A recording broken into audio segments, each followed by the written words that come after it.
Metro Council President Lynn Peterson has been the head of the Tri-County regional government since 2019. She oversees a $1.8 billion budget and 1,100 employees. Metro is responsible for region-wide planning and coordination and manages everything from the Oregon Convention Center to the Expo Center to waste transfer facilities, Portland Center for the Performing Arts, the Oregon Zoo, and more. Peterson recently announced that she's running for Congress in Oregon's 5th congressional district, currently held by Republican Lori Chavez-DeRemer. Lynn Peterson, welcome to Eye on Northwest Politics. Thank you for having me. Why are you running for Congress? You know, I think I'm as sick and tired as everyone else that we are not focusing on the fundamentals that we see on the ground where people and communities are not thriving right now, which is that with the affordability of the regions across the United States and in Oregon and in this district, right, we have a housing crisis. And instead of focusing on a housing crisis, we have folks at the federal level who are trying to ban books. Instead of trying to figure out how do we get more living wage jobs, we have people who are trying to figure out how to take women's rights away or take trans youth rights away or voting rights away. So I want to get in there and be the voice of the people and get some things done.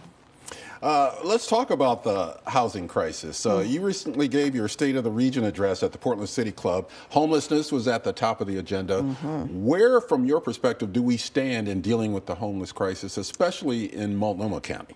Sure. You know, the beauty of this tri-county work that we're doing right now is that there is a homelessness problem in all three counties. And it was not as coordinated as it could have been. And so when we went to the voters and the voters said, yes, we want to see resolution of chronic homelessness, and they said yes in 10 years. So it's a 10-year measure to end chronic homelessness. We are well on our way, but it is never going to feel fast enough because of the crisis that we're in, right? So we have been able to, with the three counties working very hard, in the first 21 months, make sure that 3,700 people left homelessness and were put into permanent supportive housing. At the same time, 10,000 people were kept from going into homelessness. So you can imagine what the streets would look like and what we would be worried about right now if we hadn't passed that measure, the supportive housing service measure.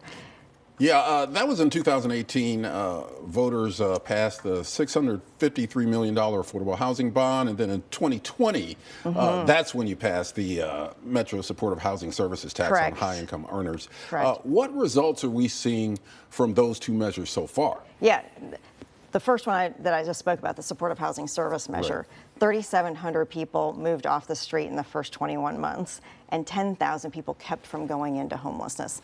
Now, on the affordable housing bond measure, which is the actual construction of affordable and low-income housing, we had promised voters with that $652.8 million that we would deliver at least 3,900 units, serving 12,000 people. And what the good news is, besides the folks that we've moved off the street, besides the folks that we kept, going into homelessness, that measure is going to be able to serve not 12,000 but 14,000 people at any one time, because we're going to be able to get around 4,700 units, not 3,900.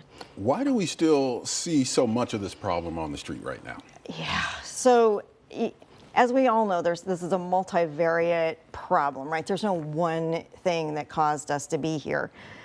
But when we look back, you can go back to the housing bubble and the fact that people were still moving to Portland, into this region, even though the bubble burst, right? And no housing construction was really done for 5 years. It took that long, and so now we're behind in just getting missing middle housing built, any kind of housing built.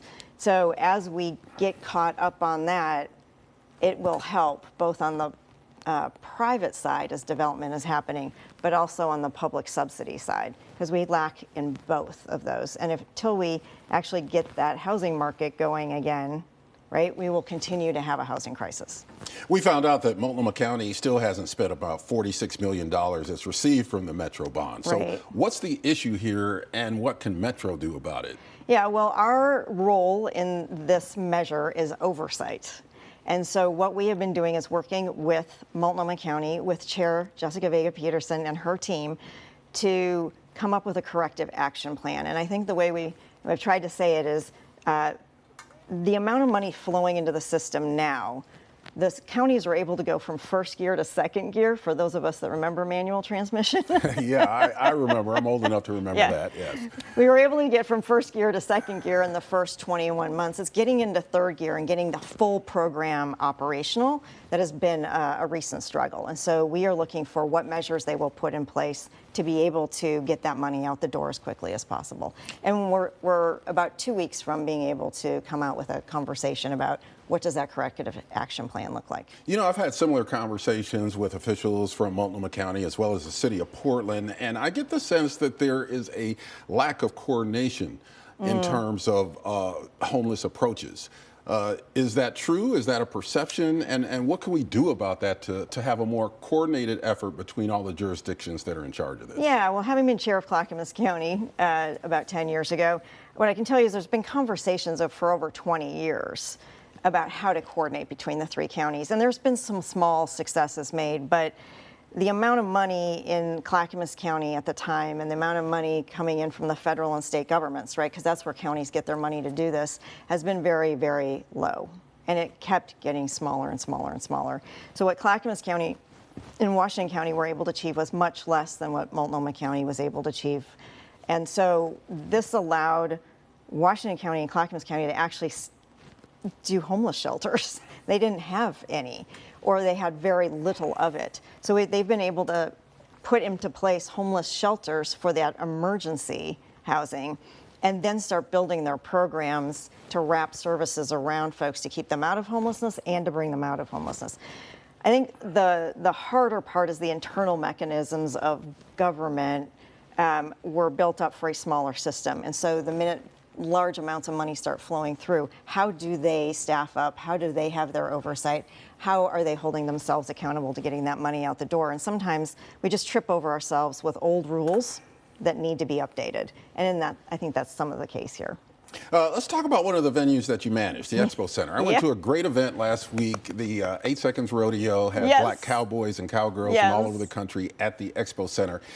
You say we may be seeing more events like this in the future. So what's the thinking here? So Expo Center was a part of the creation of Metro. Multnomah County handed over that venue to Metro to be able to operate, manage, maintain. And the MERC Commission, the Metropolitan Exposition Recreation Commission, oversees the day-to-day operations while Metro holds the asset. And we are in agreement that the Expo Center, as only a trades show, home and garden show, the boat show, all of the things that have been up there, it's not actually doing the kind of economic stimulus that we need within our economy to keep people here and bring people here as we come out of lockdown especially. So what we're looking at is actually growing that facility into something that's actually really needed in this region, which is a sports events facility.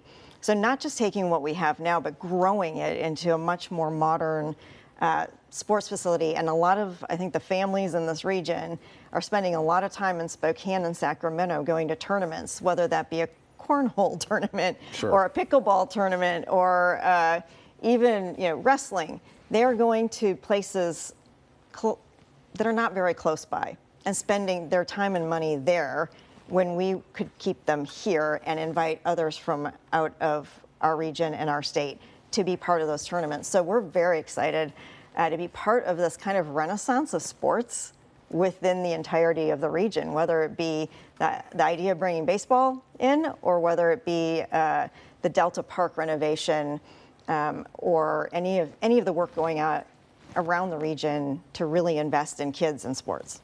We've got about a minute left, but I do want to ask you about the urban growth boundary quickly, because Metro is in charge of that as well, setting the urban growth boundary. We've seen some recent expansions in anticipation of maybe anticipating some big industry in terms of high tech. What is your view on expanding the urban growth boundary, which was initially done to protect farmland and agricultural areas? Yeah, and it still is an amazing tool to have this very discussion, right? Which is what do we want to look like when we grow up? how do we want to grow? And so Metro has held that conversation for the region. How do we want to grow? And when we created the vision for the future 2050, we said that it was going to be a combination of growing up and growing out. So there is always a conversation of the 18,000 acres within the urban growth boundary. Why isn't that developing, right? We have a land readiness issue within the region, which means the cities and the counties don't have enough permitters right now, inspectors, building permitters. They don't have enough infrastructure, and they don't have the money to actually provide the actual sewer, water, transportation, parks that surround, right? When you make a building, you need to provide them with that. So what we're looking at right now, as we move towards an urban growth boundary expansion, no expansion conversation, is how do we get that land developed inside our urban growth boundary? What do the cities need? And then what more will we need at the edge? And how do we weigh those two things? But this council has been very pragmatic about the fact that we're in a housing crisis, and has already moved in that direction with a recent urban growth boundary expansion in Tigard, where we did, for the first time, a land swap. Land that's not going to be built on it over the next 20, 40 years for land that we can go develop now.